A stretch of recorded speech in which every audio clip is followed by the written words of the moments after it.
시청자 여러분 안녕하십니까? 생생토론 조영우입니다. 총선을 한 달여 앞두고 여야의 수싸움이 치열한 가운데 대진표가 속속 완성돼 가고 있습니다.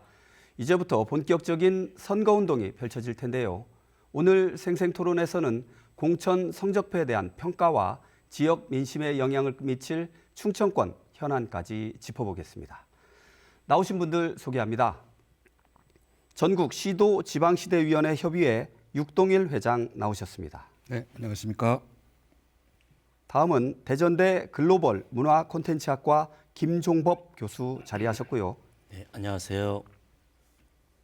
마지막으로 세종 참여연대 성은정 사무처장과 함께하겠습니다. 네, 반갑습니다. 준비된 영상 보신 뒤 본격적인 토론 이어가겠습니다.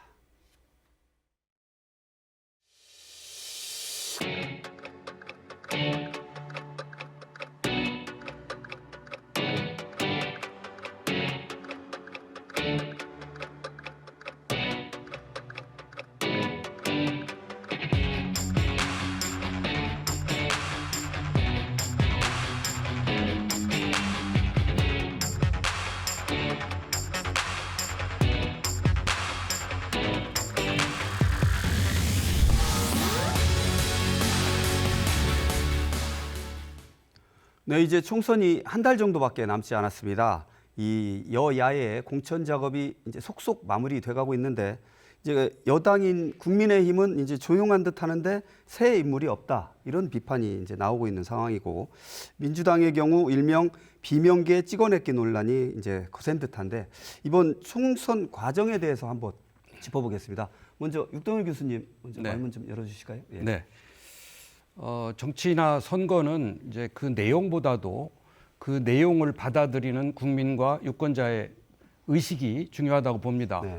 근데 이미 그러한 그 유권자들의 반응이 여론조사를 통해서 나타났듯이 각 당에 대한 평가가 예를 들어서 국민의힘은 상대적으로 상당히 성공적이다, 안정적이다, 또 잡음이 없다, 또 시스템 공천이 진행 중이다 이렇게 인식하고 있는 반면에 방금 말씀하신 대로 민주당의 경우에는 뭐 이재명 대표의 사당화, 뭐 비명 횡사, 뭐 친명 뭐 횡재 뭐 이런 표현을 이제 하고 있듯이 나름대로 상당히 지금까지 현재까지는 유권자들이 받아들이는 인식이 상대적으로 조금 부정적입니다.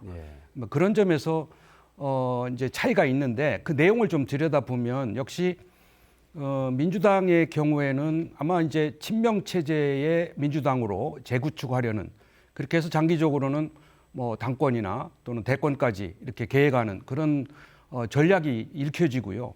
국힘의 경우에는 물론 이제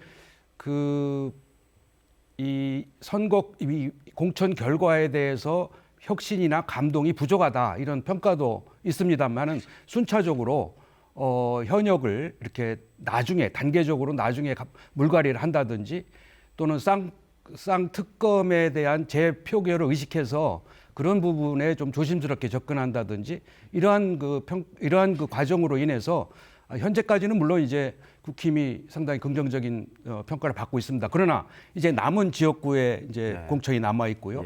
또 비례대표의 공천이 남아 있기 때문에 과연 그런 공천이 막바지 우리 유권자들의 눈높이에 맞추느냐 하는 것은 이제 변수로 남아 있습니다. 그 말씀을 들어보면 이제 여당에 대해서는 이제 육 교수님께서 다소 긍정적인 평가를 해주신 것 같고 이제 민주당에서는 이제 그 다른 이제 부분을 얘기해 주신 것 같은데 우리 김 교수님께서는 또 다른 의견이 또 있으실 것 같아요. 글쎄요, 뭐 앞에 육동 회장님이 잘 말씀을 해주셨지만 사실 이제 공천이라고 하는 건 어느 당이든 그동안의 역대 총선을 봐서도 항상 잡음이라는 게 있었거든요. 갈등이 있죠. 근데 사실 이 총선의 과정이나 후보들이 선출되는 과정을 보면 제일 중요한 건 이제 국민들이 이번 총선은 좀 다르겠다. 약간 좀 희망적인 측면들이 있어야 되는데 저는 이제 육동일 교수님하고 좀 다른 의견이 뭐냐면 두 당 모두 다 결국은 희망을 주는 공천을 하지 못했다. 저는 그렇게 생각을 합니다. 특히 물갈이를 많은 국민들이 사실은 총선 전에 원하셨거든요. 1년 전부터 꾸준히 10명 중에 한 6명, 7명은 좀 현역 의원들을 좀 바꿨으면 좋겠다라고 하는데 사실 이번 물갈이 비율이라든지 또 물갈이 과정에서 보는 특히 이제 초선 의원들이 거의 대부분 바뀌었습니다. 그래서 그런 측면에서 보면 이게 국민의힘하고 더불어민주당의 비율은 조금 다르긴 하는데 제가 구체적으로 그걸 말씀드리면 또 여기저기서 또 이 반론이 있으실 것 같아서 그 얘기는 안 하겠지만 어쨌든 정치가 희망을 주고 더 나은 정치를 하기 위해서 새로운 인물들을 뽑아야 되는데 새로운 인물에 대한 그 비율이라 그럴까요? 이게 20%도 안 됩니다. 특히 이번에 가장 좀 제가 볼 때 좀 문제가 된다고 생각하는 건 20대부터 40대까지 청년 비율이 10%도 안 됩니다. 그다음에 여성 비율도 13, 14%밖에 되지 않거든요. 이게 이제 역대 총선 중에서는 제가 볼 때는 가장 낮은 비율 중에 하나이기 때문에 이런 점들이 좀 문제가 되고 새로운 인물들 물론 아직 비례 남고 이번 주 안에 이제 공천이 어느 정도 마무리가 되겠지만 제가 볼 땐 지금 현재 예상을 할 때는 그렇게 크게 새로운 물갈이가 일어나거나 아니면 정말 혁신적이고 국민들이 원하는 인물들이 공천되긴 좀 어렵지 않은 구조인가라는 생각을 좀 하고 있습니다. 알겠습니다. 지금 나와주신 두 분은 이제 학계를 이제 대신해서 이제 나와주셨는데 우리 시민 사회에서 보시기에는 또 학계하고 또 다른 어떤 견해가 있을 수 있을 것 같아요. 네, 우선은 또 아까 이제 김 교수님께서도 말씀을 하셨지만 여론조사를 통해서 봤을 때 현역 의원이 그대로 되는 건 한 58%, 그다음에 그대로 기존을 갔으면 좋겠다는 게 한 28% 이런 정도라고 보여지는데요. 저희 충남에 저희가 이제 국회의원을 좀 봤더니 대전에 7, 세종에 2, 충남에 11 이렇게 해서 현역 의원이 20분이십니다. 근데 보면은 100% 다 남성분이시고요. 또 보면은 40대가 1분, 50대가 6분, 그다음 60대가 11분, 70대가 2분 이렇게 해서 이렇게 전체 남성에다가 구성도 이렇게 해서 40대 하나. 즉 이 얘기는 전체 비율 중에 5%에 해당하거든요. 이건 재밌게도 나중에 보시면 알겠지만 전체 국회의원 중에서도 그 30, 40대가 해당하는 국회의원 비율하고 똑같습니다. 5%가요. 이것이 의미하는 것이 뭐냐?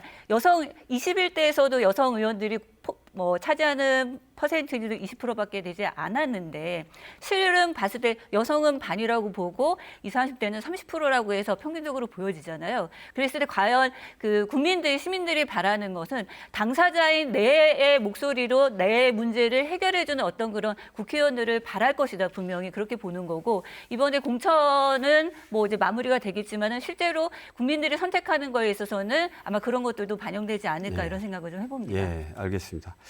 전반적인 이제 공천에 대한 이제 평가를 이제 세 분께서 말씀을 해주셨는데 이 선거구 획정안이 이제 국회를 이제 통과를 했는데 이제 처리가 늦어졌어요. 보면 항상 늦어지고 여야의 어떤 그런 기싸움이 이제 거기서 펼쳐지는데 내용을 잠깐 보면 그 비례대표 한 석을 이제 줄이고 전북 지역구를 이제 10석을 유지하기로 했는데 이제 소수정당에서는 나눠먹기다. 이제 이런 좀 비판도 나오고 있습니다. 이 선거구 획정과 관련해서 중요한 고려사항과 현행제도의 한계점 혹은 개선 과제를 짚어주신다면 먼저 성 소장님께서 말씀 좀 해주실 수 있을 것 같아요. 네, 우선은 이제 선거에 항상 임박해서 내 지역구에 어떤 국회의원이 나오는지를 알게 되는 이러한 항상 이제 되풀이되는 문제점들이 있었는데요. 이렇게 되다 보면은 시민들은 정책이라든지 인물을 비교하는 시간들이 절대적으로 부족하고 마지막에는 이제 당을 보고만 이제 선택하게 되는 이런 정책 선거가 안 되는 고질적인 그런 문제가 있습니다. 이거는 경기를 뛰는 운동 선수들이 자기 룰을 정하는 이런 획정을 국회의원들이 하는 데서 나타나는 문제라고 보여지고요. 좀 보다 일찍 획정이 돼서 여야의 그런 유불리 따지지 않고 진행되는 그런 구조적인 개선책이 마련이 되어야만 시민들에게 충분한 시간을 두고 정책 선거에 임할 수 있는 이런 것들을 제공해주는 그렇게 될 수 있는 것이라고 보여집니다. 예. 우리 김 교수님께서도 지금 획정과 관련해서 처장님 말씀하셨지만 이제 룰을 만드는 당사자들이 룰을 만드는 이 상황에서 그 좋은 룰을 만들려고 저는 개인적으로 이제 약간 좀 아쉬운 게 작년 1월부터 국회 안에 개헌특위에서 이제 자문위원으로 계속 한 1년 동안 이 선거 제도와 선거구 획정을 위해서 계속 학자들과 전문가들이 한 100여 명, 40여 명 정도 모여가지고 계속 얘기를 했거든요. 근데 이제 그때 가장 우려했던 부분이 우리가 아무리 이렇게 노력을 하더라도 결국은 한 달이나 두 달 남기고 밀실 공천하고 밀실 결정할 것이다. 라고 하는 우려가 좀 있었습니다. 저희가 대한민국의 앞으로 미래를 위해서 지금 현재 지방 소멸이라든지 인구 감소의 문제 이런 여러 가지 것들을 좀 반영한 좀 발전적인 선거 제도와 선거구 획정을 해야 된다라고 그렇게 얘기를 했지만 결국은 저희 우려대로 결국은 한 두 달 남기고 선거구 획정이 되고 투표 제도도 선거 제도도 결정이 됐기 때문에 지금 말씀하신 대로 국민들의 선택의 여지도 별로 없고 그다음에 이제 정책을 보고 선택을 해야 되는데 인물 보기도 쉽지 않고 정책까지가 지금 선택하기가 힘든 그런 상황이 돼서 이 선거 제도를 계속 국회의원들한테 맡길 것이냐에 대한 좀 근본적인 문제 제기가 좀 있어야 될 것 같다는 생각이 좀 듭니다. 이 정치권의 이해관계가 걸린 문제라서 이게 쉽지는 않은 것 같습니다. 유 교수님 또 어떤 생각 갖고 계시죠? 이번 국회에 대해서는 좀 기대를 조금은 했었습니다만 역시 마찬가지로 이렇게 선거 막바지 41일 전 그러니까 지난 선거의 39일보다는 두 번째로 늦은 거긴 합니다만 이렇게 늦은 결정을 하게 된 것은 역시 이 문제를 근본적으로 해결하지 못했다. 그거는 지금 앞서도 지적하셨듯이 선거에 그 경기에 뛰는 선수에게 이 룰을 규칙을 결정하도록 만든 자체가 모순이고요. 두 번째는 이렇게 막판에 결정하다 보니까 결국은 당리당략에 의해서 이루어질 수밖에 없다. 그래서 보통 우리가 늘 지적하는 게 게리맨더링 문제잖아요. 이번에도 뭐 개양 선거구가 이렇게 게리맨더링 형태로 나타난 측면도 있고요. 또 이 문제를 근본적으로 해결하기 위해서는 이제 이 주체, 이걸 결정하는 주체를 바꿔야 되겠고요.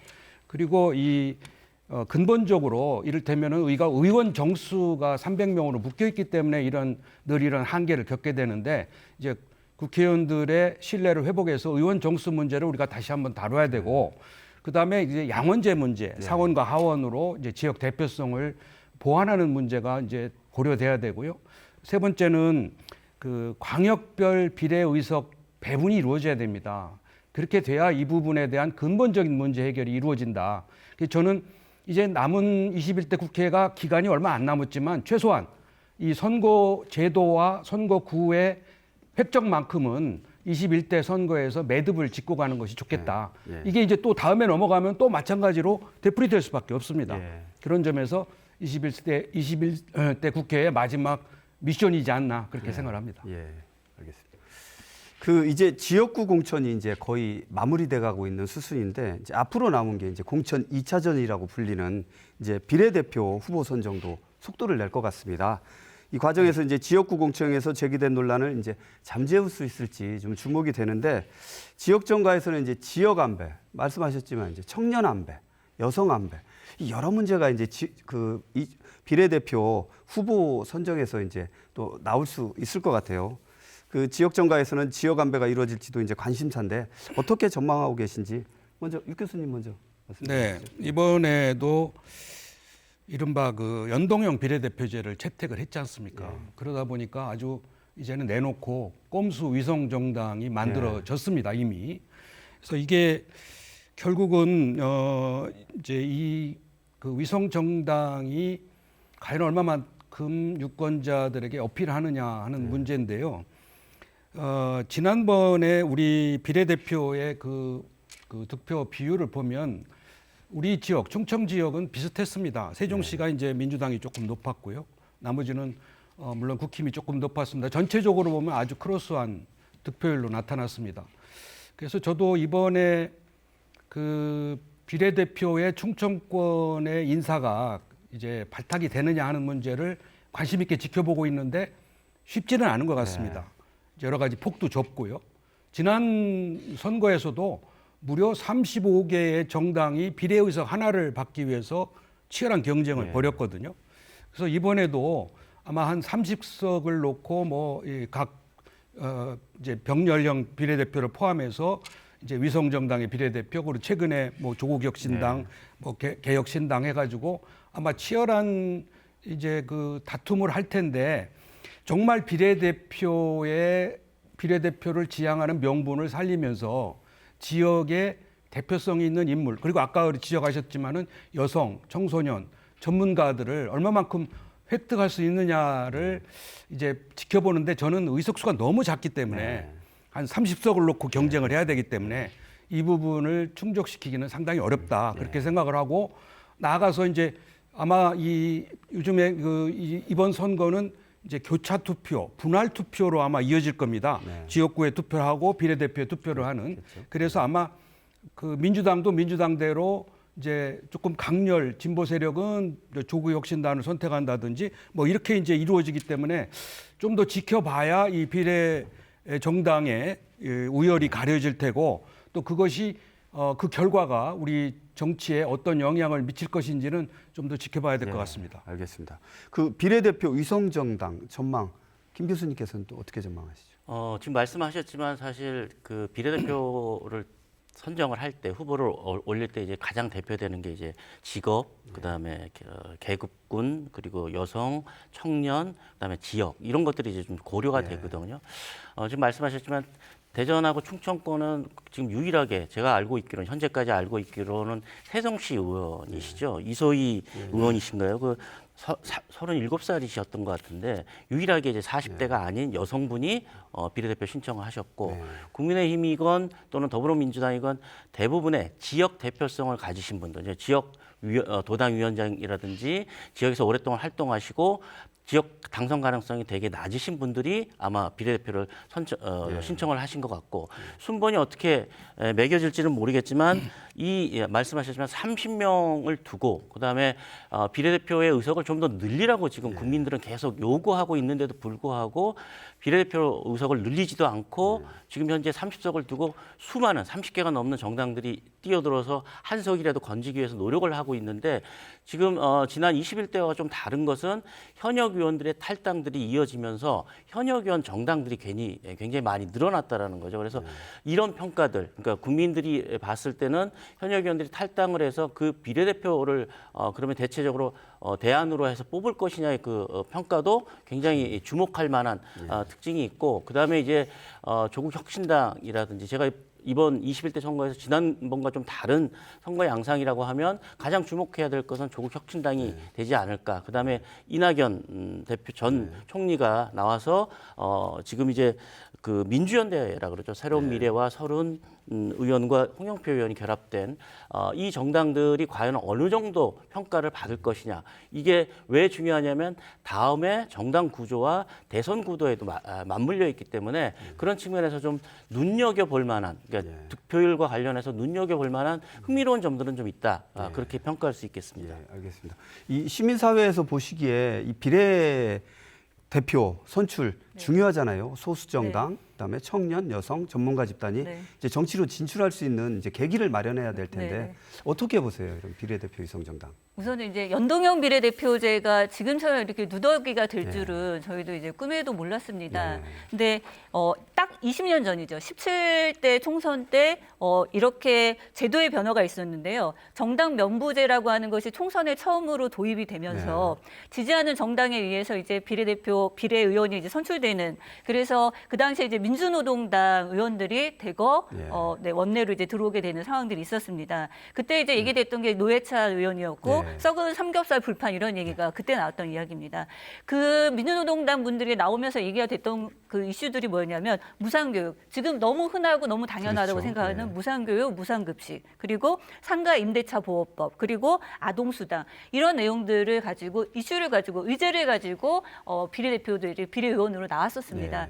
이렇게 비례대표하고 비례의원을 하는 이런 제도의 개혁의 취지는 실질적으로는 다양한 목소리 그리고 시민들의 체감할 수 있고 좀 공감이 되는 어떤 그런 정책들을 다양한 목소리를 통해서 당사자들이 좀 정책을 내주십사라고 하는 지역의 안배도 마찬가지지만요. 그런 의미들이 있었는데 현재에서는 지금 비례대표와 관계되어 있는 연동형 비례제가 이렇게 굉장히 많이 왜곡돼서 진행되고 있는 부분이 굉장히 취지가 훼손되는 것 같아서 안타깝다는 생각을 먼저 드리고요.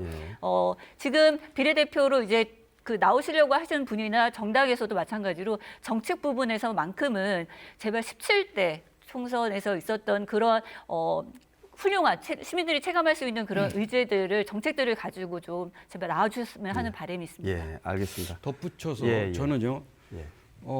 지금 우리나라 정치 현실이 거대 여야 정당에 의해서 이제 극단적인 증오 정치를 하고 있지 네. 않습니까? 그런 점에서 제3당의 출연은 바람직합니다. 네. 근데 지금 제3당으로 나온 여러 정당들의 이념이라든지 또 거기에 차지하고 있는 대표적인 그 인사라든지 이런 걸 보면 아마 이 선거 후에는 지난 선거 때와 마찬가지로 합당이 이루어질 것 같습니다. 역시 복당이라든지 복당이나지 합당이라든지. 합당이. 왜냐하면 이제 총선이 끝나면 곧 이어서 이제 뭐 한 2년 남았습니다만은 대선이 이루어지고 있죠. 이런 측면에서 아마 이제 다시 이게 합당과 이제 이 통합이 이루어지게 된다면 결국은 또 다시 양당 정치의 폐해가 답습적으로 일어날 수밖에 없다.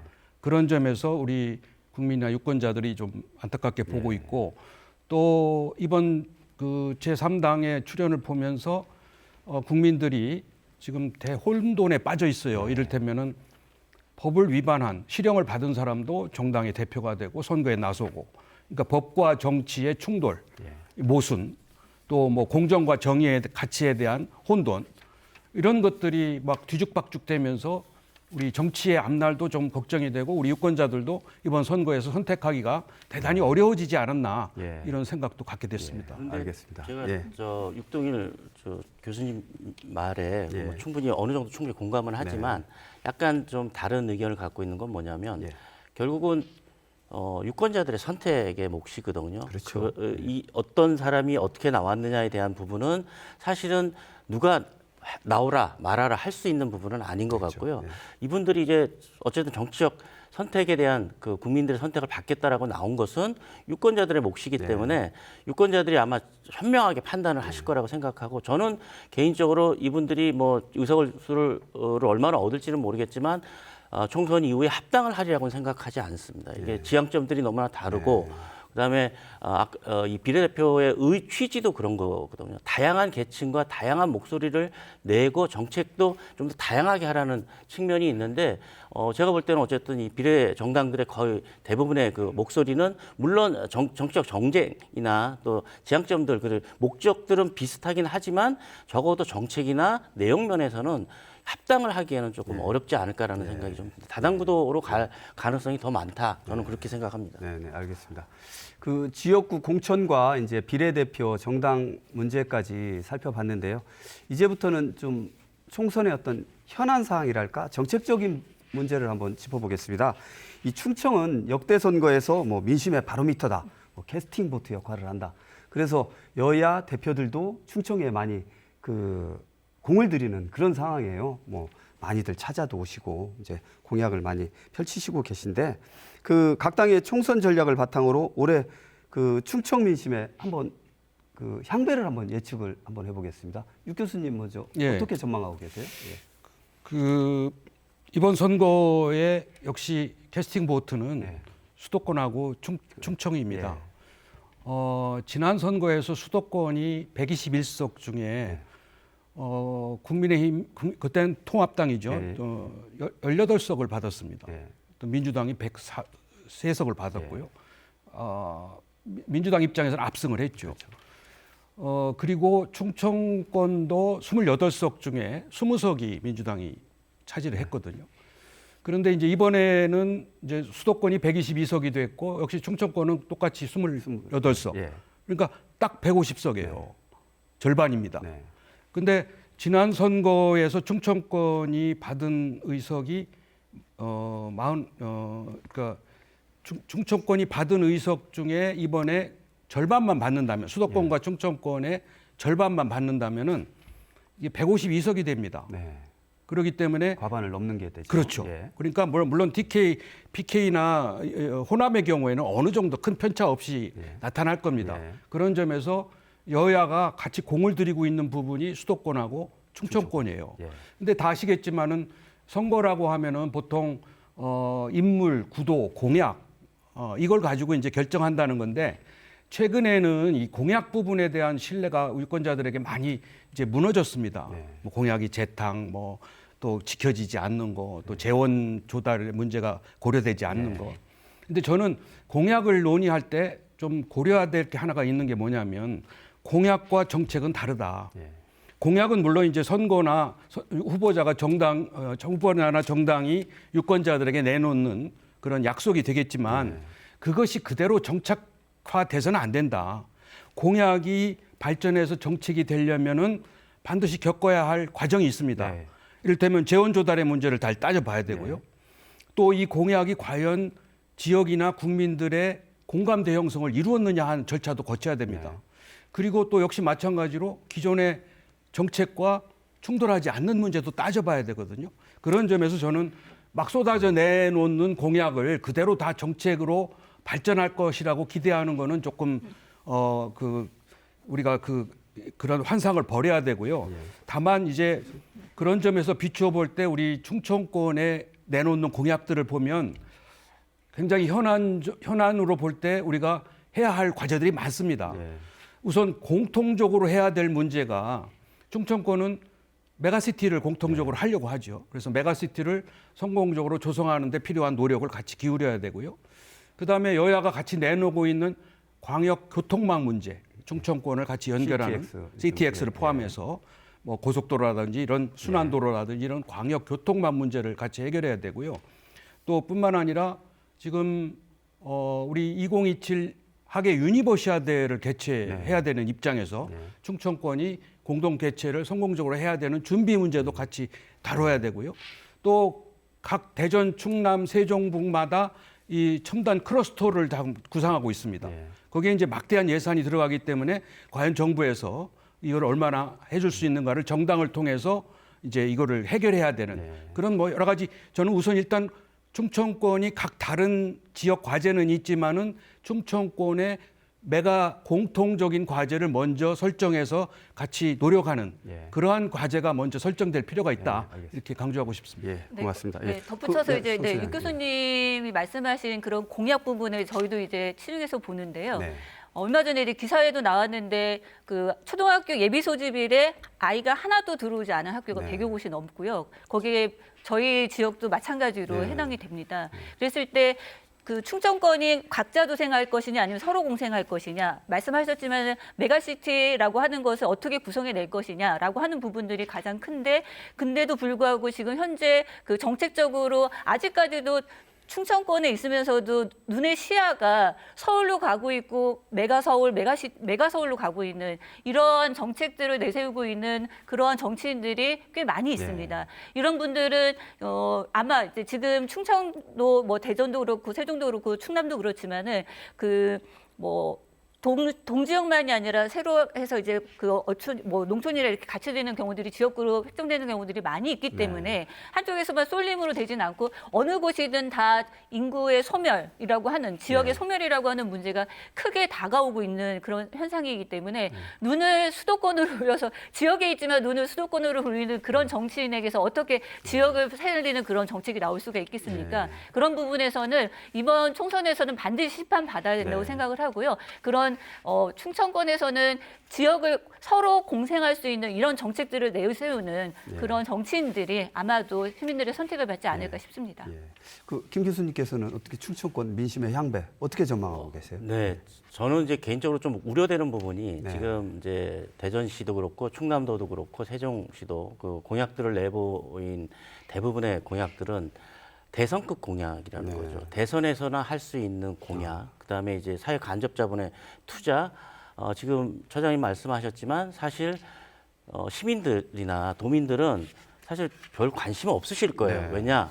지금 사실 내 주변에 내가 먹고 살기 되게 힘들고 잘 아시겠지만 지금 물가라든지 여러 가지 측면에서 굉장히 경제가 안 좋은 상황이거든요. 근데 갑자기 물론 그게 도움이 안 된다라는 건 아니겠지만 지금 현재는 총선이라고 하는 건 지역 현안, 그러니까 내 동네의 현안이거든요. 그 동네 현안이 다 모든 사람들이 다 건물 짓고 도로 만들고 이게 최선의 방법은 아니라는 거죠. 그래서 좀 더 공약도 세부적이어야 되고 현안이라든지 정책도 지역의 토대를 둔, 그리고 지금 충청이 어떤 굉장히 중요한 바로미터라고 얘기하는데 충청이 자꾸 충청다움, 대전다움을 잃어가는 공약이나 정책들은 전 개인적으로 크게 바람직하지도 않고 선택받지도 않을 거라고 저는 생각합니다.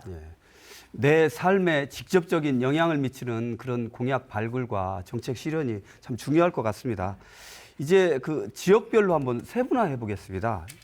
이 선거를 앞두면 항상 각 자치단체에서 정당에 보내요. 이제 우리 지역에 이런 거를 좀 뭐 하고 뭐 그 이렇게 좀 발전 방안을 좀 찾아달라. 먼저 대전시 한번 살펴보겠습니다. 성 처장님께서 먼저 한번 대전시 현안 뭐 좀 짚어주실 수 있을까요? 네, 제가 이제 대전, 세종, 충남의 어떤 지자체에서 제안한 그런 의제들을 좀 살펴보고 이제 말씀을 드릴 건데요. 그 전에 하나 말씀을 드리면은 아까도 이제 육동 교수님께서도 말씀하셨지만은 지자체에서 제안한 여러 가지 현안이나 제안 사업들이 시민들이 어떤 체감하거나 시민들에게 필요한 부분이라기보다는 우선은 이 재원을 어떻게 마련하지?라고 하는 그런 걱정이 먼저 드는 그렇게 설치하거나 유치하거나 신설하는 곳에 좀 너무 많은 비중이 차지하고 있다. 시민사회에서 얘기하고 있는 어떤 그런 좀 더 그 정치나 정책을 개혁할 수 있는 사회 근간을 개혁할 수 있는 그러면서도 피부로 와닿는 이런 정책들이 좀 필요하지 않나라고 하는 거 먼저 말씀을 드리면서요. 대전 말씀 잠깐 드리겠습니다. 아마도 지지부진한 그런 지역 정책들을 이번에서만큼은 좀 구속력을 담보해서 확실하게 좀 한번 추진의 불씨를 피워보겠다라고 하는 그런 의욕이 좀 보이는데요. 대전 같은 경우는 우선 가장 크게 얘기되고 있는 것이 혁신도시 완성입니다. 그래서 현재까지 3년 넘게 공공기관이 지금 확정되지 않아서 무늬만 혁신도시라고 하는 부분들이 있고요. 그리고 가장 크게 이제 대전교도소 이전 부분도 있습니다. 그래서 유성구 대정동에 있는 대전교도소를 2028년까지 유성구 방동 일대로 이전하는 이게 이제 예타 때문에 문제가 되고 있는 상황이긴 하고요. 그 외에 뭐 호국 보훈파크 조성이라든지 노은 오정동 그 농수산물 시장을 좀 현대화하는 이런 내용들이 도시 생활 분야에서 있고요. 사업 경제 분야에서 좀 얘기되고 있는 거 주목할 만한 거는 이제 카이스트하고 충남대학교 반도체 인프라를 이제 중심으로 해서 현 정부의 정책이기도 합니다. 한국 첨단 반도체 기술센터를 설립한다든지 아니면 계속 같은 얘기인데요. 반도체 등 이제 핵심 산업의 원천이 되는 그런 양자 기술을 육성할 대덕 양자 클러스터 조성 이런 부분들이 좀 도드라지고요. 미국 보스턴의 캔달스퀘어 혁신 모델을 좀 벤치마킹했다고 하는 K형 우리나라형 캔달스퀘어 조성 이런 것들이 좀 눈에 띕니다. 그리고 이제 도시교통으로는 이제 광역교통망 관련된 거고 그다음에 그런 부분들이 좀 대전에서 눈에 띄는 부분입니다. 성 처장님께서 이제 조목조목 대전시 현안을 좀 짚어주셨는데 우리 육 교수님께서 이 후보자들이 지역 공약을 이제 추진할 때 좀 고려해야 될 상황이 있다. 또 어떤 걸 좀 짚어주시고 싶으세요? 그러니까 김 교수님 말씀대로 이게 대선 공약이냐, 총선 공약이냐, 지방선거 공약이냐 이 문제가 이제 굉장히 지금 혼돈 속에서 되기 때문에 뭐 총선에서 이제 대선 공약급의 공약들이 많이 제시가 되는 측면이 있는데요. 역시 또 그렇게 할 수밖에 없는 이유는 또 유권자들은 실생활에 가까운 작은 단위의 공약을 내놓으면 당신 뭐 지방의원 나왔느냐 뭐 이런 또 비판을 받는다는 거예요. 그런 점에서 이제 이 아마 후보들이 이제 고민 속에 이제 내놓은 거고 또 이 총선을 통해서 사실은 각 자치단체가 대전, 세종, 충남북이 이제 이거를 모아서 정당으로 연계해서 정당이 정부에 하는 그런 정당의 역할을 강조하기 때문에 아마 이런 다양한 과제들을 내놓은 것 같습니다. 그래서 대전시도 지금 우리 성 처장님 말씀하신 대로 여러 가지 사례들을 제시를 하셨지만은 총 36건입니다. 그러니까 이를테면은 도시생활 분야 12건, 산업경제 분야 14건, 교통철도 분야 10건.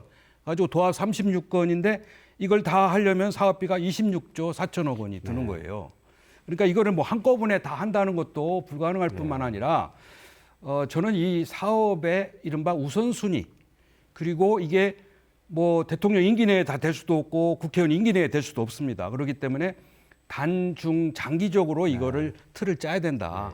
그래서 지속할 거는 지속하고 또 뭐 단기적으로 이룰 건 이루고 그리고 거듭 강조합니다마는 또 중앙정부와 호흡을 맞추려면은 중앙정부는 지금 뭐 기회발전 특구라든지 교육발전 특구라든지 뭐 라이스 산업이라든지 이런 또 초점을 두는 게 있어요. 지역 균형 발전을 위해서. 그래서 거기에 호흡을 맞춰서 같이 이렇게 연계하는 정책이 이제 공약이 필요하지 않겠나 그런 생각이 예. 들었습니다. 예, 예, 네. 고맙습니다. 김 교수님께서는 대전시 현안 뭐 좀 짚어봐야 될 사항이 있다면 어떤 걸 좀 제시해 주고 근데 싶으시죠? 지금 두 분이 너무나 세부적으로 네. 말씀을 해주셨기 때문에 네. 그 이상의 뭐 정책적인 설명을 제가 드릴 수는 네. 없을 것 같고 다만 제가 볼 때 이 지금 26조의 재원 지금 앞으로 이제 공약을 완성하기에 필요한 여러 가지 재원의 문제도 있을 것이고 그런데 처음에 제가 말씀드렸지만 대전다움, 그러니까 대전이 갖고 있는 경쟁력을 충분히 살릴 수 있는 부분들이 좀 있거든요. 네. 그게 이제 첫 번째는 처장님도 말씀하시고 육 교수님도 말씀하셨지만 과학 분야가 제일 클 것이고 그다음에 이제 문화, 특히 이제 좀 세부 정책 중에서 또 지향점 중에서 문화도시 분야에서 2030 아시안 게임을 유치하겠다라고 하는 그런 공약도 있더라고요. 근데 제가 볼 때는 이제 그런 것을 계기로 해서 대전이 글로컬 도시가 될 수 있는 여러 가지 세부적인 계획들을 좀 차근히 마련한다고 하면 대전이 갖고 있는 경쟁력 그리고 저는 개인적으로는 대전과 세종은 함께 가야 된다고 생각을 하는데 그래야 이게 메가시티가 됐든 어떤 다른 형태가 됐든 도시 경쟁력이라고 하는 걸 생긴다고 저는 생각을 하거든요. 그런 측면에서는 세종과 대전이 같은 공약 수준에서 연계해서 잘 발전시킬 수 있는 그런 세부적 공약들도 좀 만들어 보는 게 좋지 않겠냐 생각이 좀 듭니다. 예, 알겠습니다. 그 지금 방금 김 교수님께서 이제 세종시 말씀도 이제 곁들여 주셨는데 세종시 현안 한번 짚어볼게요.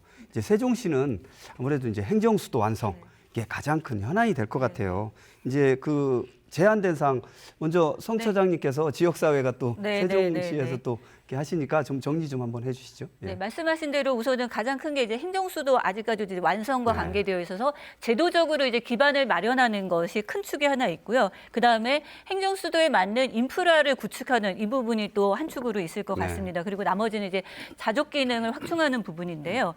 행정수도 완성을 위해서 이제 법적 기반을 확고히 하는 개헌 분야, 그 다음에 세종시법도 전부 개정을 통해서 세종시가 안정적이고 정상적으로 건설될 수 있도록 하는 부분. 그다음에 세종의 이제 보통교부세 제도 개선하는 이런 것들이 좀 제도적이고요. 인프라 구축에서는 그러니까 국회 세종의사당하고 이제 대통령 제2집무실이 건립되는 부분들이 좀 시민들이 좀 눈에 보이도록 조속 건립이 아니라 저희는 정상 건립을 항상 얘기를 합니다. 그리고 세종 이제 지방법원 설치 이런 부분들이 있고요. 자족 기능 확충으로는 이제 교통 분야에서는 뭐 KTX 세종역, 그다음에 충청권 이제 광역철도망 구축 이런 부분들이 있고요. 그다음에 뭐 문화 쪽에서도 이제 세종에서 이제 한글 문화수도라고 하는 걸로 이제 예비 선정이 돼서 진행되고 있는 부분들, 그다음에 중입자 가속기 암치료센터 하고 그다음에 비단강 금빛 프로젝트 등 이런 것들로 해서 이제 같이 내용들이 좀 맞춰지고 있는데 말씀하신 대로 한꺼번에 진행하는 것보다는 어쨌든 단계별로 진행되는 것, 그래서 시민들에게 국민들에게 신뢰감을 주는 공약으로 좀 만들어지는 것이 중요하다고 보여집니다. 네, 알겠습니다. 이 세종시 현안 지금 말씀을 해주셨지만 이게 세종시 혼자만의 문제가 아니고 이 전국적인 어떤 중앙 정치와의 협력 무엇보다도 중요할 것 같아요. 이렇게 보시고 김 교수님 보시기에 이 세종시의 좀 현안 좀 어떻게 좀 보고 계세요? 네, 지금 뭐 처장님 워낙 잘 말씀해 주셨는데 혹시 MC 보시는 저 부장님 혹시 호주 수도가 어딘지 아십니까? 호주의 수도요? 예. 제가 알고 있기로는 멜번으로 알고 있는데요. 캔버라. 아, 캔버라입니까? 예. 아, 제가 잘못 알고 있습니다. 캔버라인데 제가 이제 그걸 뭐 당황스럽게 제가 짓궂은 질문을 하는 게 아니라 세종시 얘기를 하려고 지금 말씀을 드렸습니다. 캔버라가 인구가 한 40만 정도 되고요. 세종시보다 좀 크거든요. 근데 이제 행정 수도예요. 호주라고 우리가 보통 얘기하면 시드니 보통 얘기하고 멜버른, 인구의 절반 정도가 이제 뭐 시드니, 멜버른 지금 말씀하신 그런 대도시들이거든요. 근데 캔버라가 처음부터 계획 도시로 세종과 똑같이 만들어졌습니다.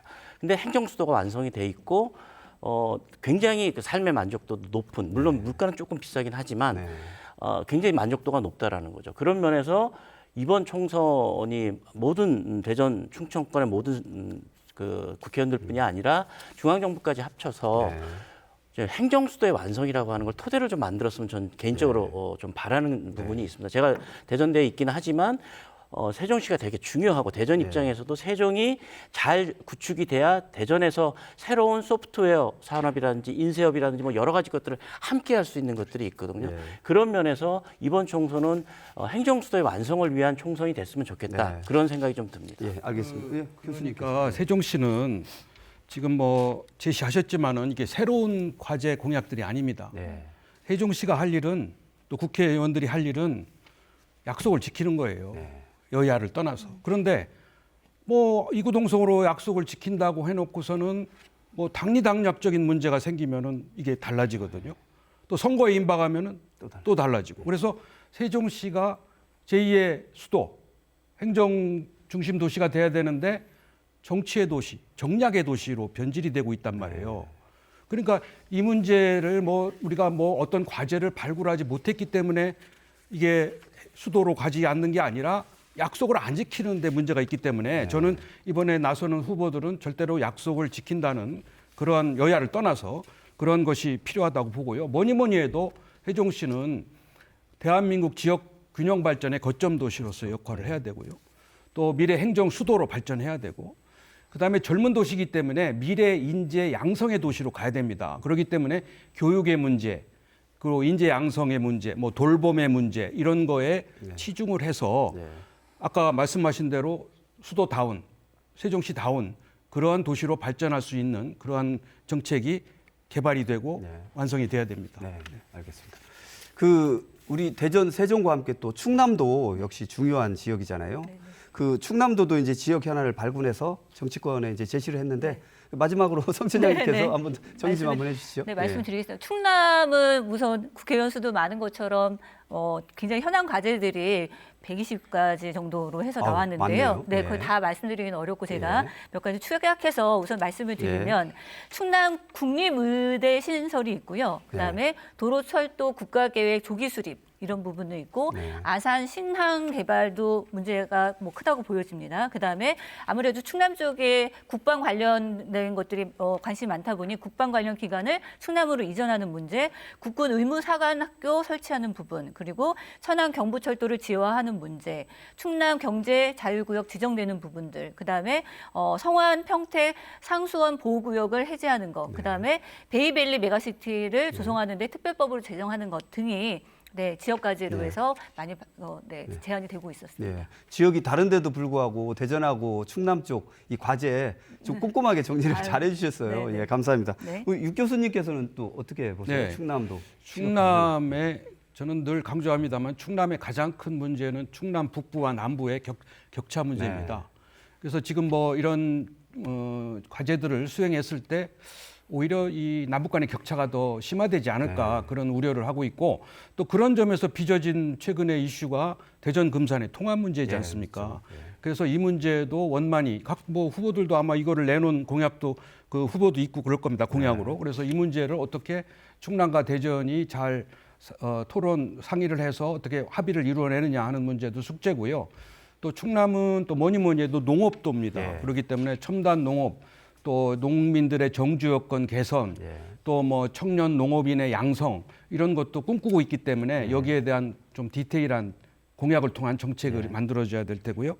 그리고 이 충남의 화력 발전소가 제일 많습니다. 네, 그렇죠. 그렇기 때문에 충남이 이 탄소 중립 경제 선진 도시로 가려고 하기 때문에 거기에 필요한 법과 제도를 개선해주는 그러한 노력이 이거는 이제 입법 활동을 통해서 가능하기 때문에 이번에 후보들이 이제 국회의원이 되면은 이 문제를 풀어내야 하는 그런 숙제를 안고 있습니다. 알겠습니다. 김 교수님께서도 한번 짚어주시죠. 네, 저는 이제 개인적으로 이 충남 지역이 갖고 있는 가장 큰 문제라고 생각하는 게 지방 소멸 문제거든요.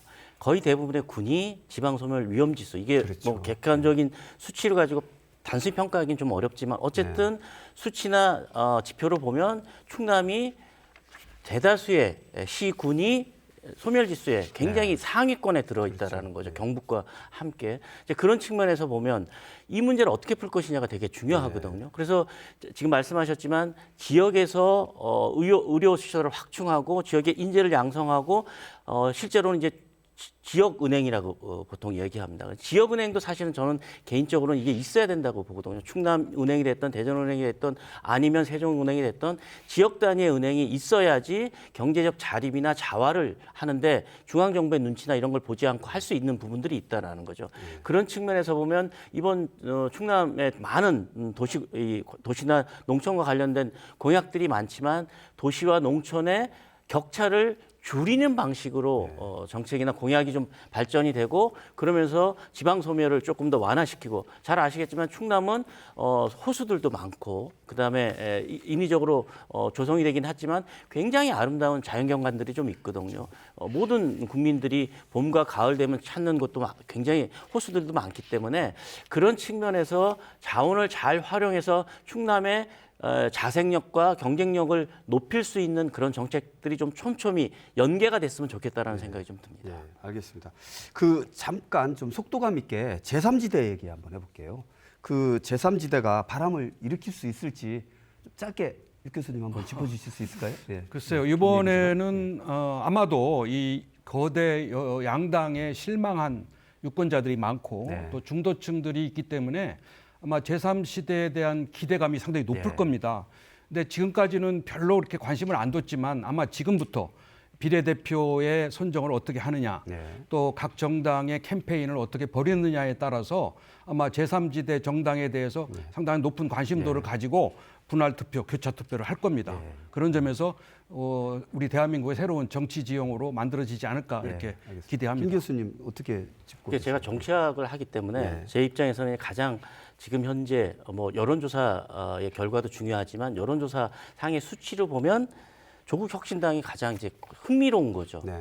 아까도 말씀하셨지만 이 정당 출범 자체부터 약간 좀 이상하다라고 얘기해야 되겠죠. 이게 정상적이다, 비정상적이다 얘기할 수는 없지만 그럼에도 불구하고 지금의 지지율이나 그리고 새롭게 만들어진 미래연합이나 개혁신당과 같은 그런 정당들이 있음에도 불구하고 저는 개인적으로 좀 아쉬운 게 선거가 끝난 다음에 어쨌든 간에 사표가 30% 이상 생길 거라는 거죠. 네. 선택할 수 없는 사표들이 있기 때문에 그런 부분들을 이번 이 비례대표 총선을 비롯한 여러 22대 총선을 종합적으로 판단해서 새로운 제도, 새로운 어떤 제도 개선이 좀 이루어졌으면 좋겠다는 생각이 좀 듭니다. 성 처장님께서는 제3지대 핵심적으로 짧게 좀 부탁드리겠습니다. 네, 몇십 년 동안 썩은 삼겹살 불판을 갈아엎을 정도의 어떤 시원한 그러한 제3지대가 나타난다고 한다면 예. 좋은 정책을 가지고 바람을 불러 일으켜 줬으면 하는 바람도 있습니다. 예, 알겠습니다.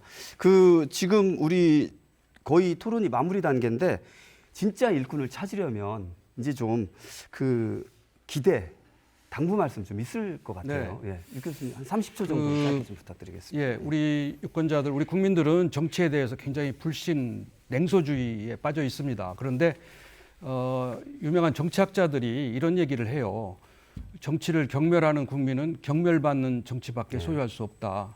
그리고 그 나라의 정치의식 수준은 국민의식 수준과 똑같다. 예. 그렇기 때문에 이번 선거에서도 우리 유권자들이 최선이 없다면 차선이라도 예. 또 최악을 피하기 위해서라도 이번 선거에 참여해서 심판을 하고 예, 알겠습니다. 이 기존의 후보 중에서 가장 나은 후보를 선택하는 것이 정치를 개혁시키는 하나의 출발이라고 보고 있습니다. 알겠습니다. 우리 김 교수님께서도 짧게 좀 부탁드립니다. 네, 진짜 짧게 얘기하겠습니다.